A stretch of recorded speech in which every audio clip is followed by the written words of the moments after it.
안녕하세요. 오늘은 실제 법원 기록을 하나 가져와 봤는데요. 이걸 통해서 한 사람이 어떻게 재정적으로 다시 일어서는지 그 과정을 아주 깊숙이 들여다보려고 합니다. 한국의 개인회생 제도라는 게 도대체 어떻게 돌아가는지 그 숫자 뒤에 숨어 있는 진짜 이야기를 지금부터 함께 파헤쳐 보겠습니다. 본격적으로 시작하기 전에 한번 상상해 보세요. 만약에 내가 진 빚의 원금 중에서 딱 15%만 갚으면 나머지는 법적으로 안 갚아도 된다. 이게 과연 어떤 의미일까요? 오늘 우리가 살펴볼 이야기가 바로 이 질문에 대한 현실 속 답변입니다. 자, 그럼 한번 제대로 파고들어 볼까요? 이 법원 문서를 보면 그냥 딱딱한 숫자들이 나열된 것 같지만 사실은 아니에요. 여기에는 한 사람의 인생, 그리고 재기를 향한 그 절박한 노력이 고스란히 담겨 있습니다. 이 이야기의 주인공은 61살입니다. 보통이라면 이제 은퇴 준비하면서 좀 편안한 노후를 꿈꿀 바로 그 나이잖아요. 그런데 이분은 예상치 못한 재정적인 어려움에 딱 부딪히게 된 거죠. 직업이 뭐였냐면요. 놀랍게도 교육 상담사였습니다.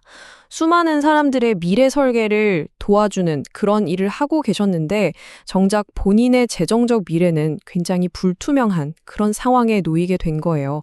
참 아이러니하죠. 더군다나 이분은 한 직장에서 무려 10년 동안이나 꾸준히 일을 해오셨습니다.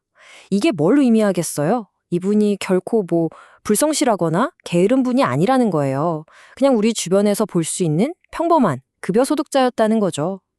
아니 그렇다면 대체 어떻게 이런 큰 빚을 지게 된 걸까요? 자, 이제 이야기의 핵심으로 들어가 보죠. 바로 이 감당할 수 없는 빚의 무게. 도대체 빚이 어떻게 이렇게까지 쌓이게 된 걸까요? 법원에 제출된 자료를 보니까요. 무슨 흥청망청 돈을 써서 빚이 늘어난 게 아니었어요. 매달 생활비가 부족했고 심지어 정말 안타깝게도 사기 피해까지 입으셨더라고요. 그러니까 운이 나쁘게도 어려운 일이 계속 겹치면서 상황이 확 나빠진 거죠.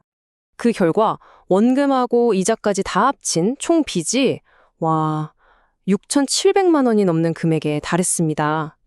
한 개인이 혼자서 감당하기에는 정말 너무나도 큰 액수죠. 빚의 구성을 한번 볼까요? 이 그래프를 보시면 빚이 몇몇 금융기관에 집중되어 있다는 걸 알 수 있어요. 특히 저기 SHA 2508 유동화 전문이라는 곳, 이름이 좀 길죠. 여기가 전체 원금의 절반 이상을 차지하고 있는데요. 보통 이런 이름의 회사는 원래 있던 채권을 사들인 자산관리 회사일 가능성이 높습니다. 정말 이렇게 절망적인 상황에서 한 줄기 빛이 나타납니다.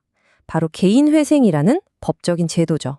개인회생 말이 좀 어렵게 들릴 수도 있는데 아주 간단하게 말하면 이런 거예요. 성실하게 살았지만 정말 운이 없어서 빚더미에 앉은 사람에게 법원이 그래, 다시 한번 일어설 기회를 줄게 하고 만들어주는 제도입니다. 채무자의 수입과 재산을 꼼꼼히 따져봐서 현실적으로 갚을 수 있는 계획을 세워주는 거죠. 그렇다면 법원은 도대체 어떤 근거로 이 재기 계획, 그러니까 변제 계획이란 걸 세우는 걸까요? 지금부터 그 계산법을 제가 아주 알기 쉽게 한번 풀어보겠습니다. 계산은 생각보다 간단합니다. 자, 법원은 먼저 이분의 월 평균 소득 약 153만 원에서요. 법에서 보장하는 1인 가구 최저 생계비 약 132만 원을 빼줍니다. 이건 일단 먹고 살아야 하니까요. 그렇게 해서 매달 빚을 갚는 데 실질적으로 쓸 수 있는 돈, 이걸 가용소득이라고 하는데 약 20만 5천 원이 나온 겁니다. 여기서 개인회생에 아주 중요한 원칙이 하나 나옵니다. 바로 청산가치 보장의 원칙이라는 건데요. 말이 좀 어렵지 내용은 쉬워요.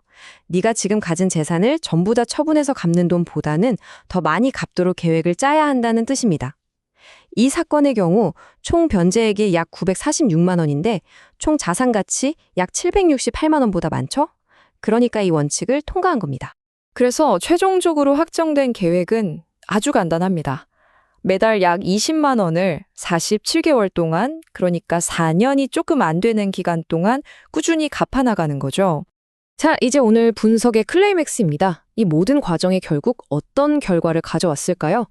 15% 변제라는 게 대체 무엇을 의미하는지 이제 숫자로 직접 확인해 보겠습니다. 다시 한번 기억을 되살려보죠. 이분이 갚아야 했던 원래 빚의 원금만 약 6,400만 원이었습니다.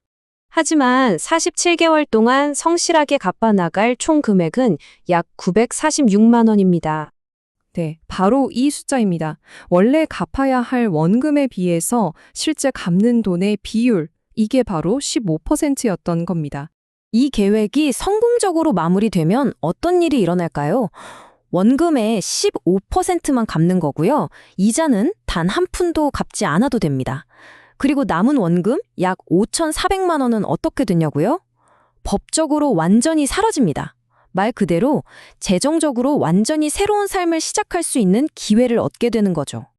오늘 우리는 한 법원 기록을 통해서 개인회생 제도가 한 사람의 삶을 어떻게 바꿀 수 있는지 살펴봤습니다. 이 제도를 보면서 이런 질문을 던져볼 수 있겠네요. 개인회생은 재정적 실패의 종착역일까요? 아니면 재기를 위한 새로운 출발선일까요? 여러분의 생각은 어떠신가요?